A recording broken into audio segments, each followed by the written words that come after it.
I'm going to give my reflection on the podcast, The Problem We All Live With, Part 1 and Part 2.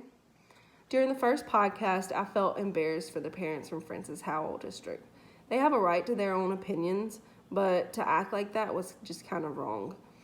I think that every child deserves to get the best education, and just because where they came from or the color of their skin should not be the dividing factor of why they're not getting accepted into a school.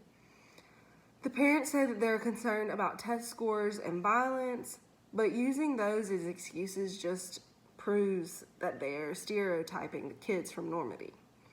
It just made me frustrated to see that this is still happening in 2013. It gave me hope that Mariah didn't stop fighting through and eventually was able to stay at Francis Howell. During the second podcast, after hearing Kiana Jackson's point of view, it really made me feel hopeful. Throughout the second podcast, it made me feel really happy to see that John Britton began the Hartford Magnet School and he used an integration plan. This podcast left me feeling inspired. I think the difference between the two podcasts is how the different communities deal with forced integration and integration that isn't necessarily forced. They also show how the point of view is different when integrating black children in a primarily white school and then integrating white children in a primarily black or brown school. I think this information affects children in each circumstance in educational institutes. Because if children aren't allowed to have an education that is a fit for them, then that's just not right. Now, when they do have that choice to be in an integrated school, then they can be exposed to more culture and learn about how everyone is different and how it is okay to be different. A way that I could share this learning with my fellow educators once I start in the field is by sitting down with them and seeing exactly how we fit in with this information.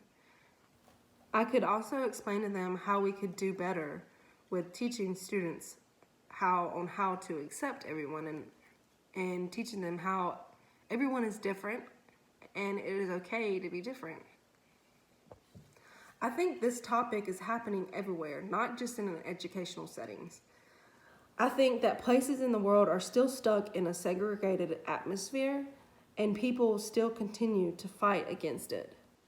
On the National Center for Education Statistics website, I searched for my high school that I graduated from. I'm not surprised that the majority race is white. I am surprised that the percentage of black students is not as high as I thought it was.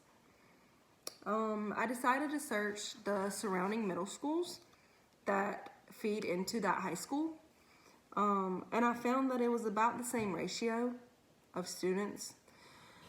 Although one of the middle schools has a more Asian population than the black population.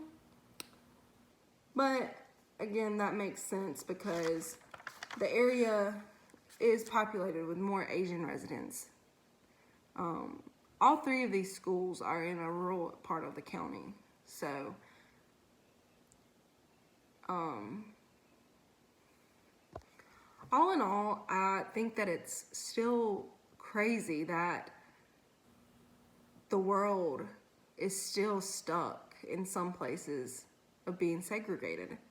I think that everyone should have the right to an opportunity to be in the school that they want to be in the places that they want to be in. No one has a right to take that away from other people.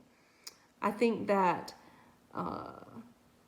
as a teacher, I will try my best to show that to every student that I come across. I want to be able to open up my doors and say everyone's welcome, no matter what your race is, where your background, where you came from, who your parents are. It doesn't matter, because all that matters is getting a good education and feeling safe, and comfortable.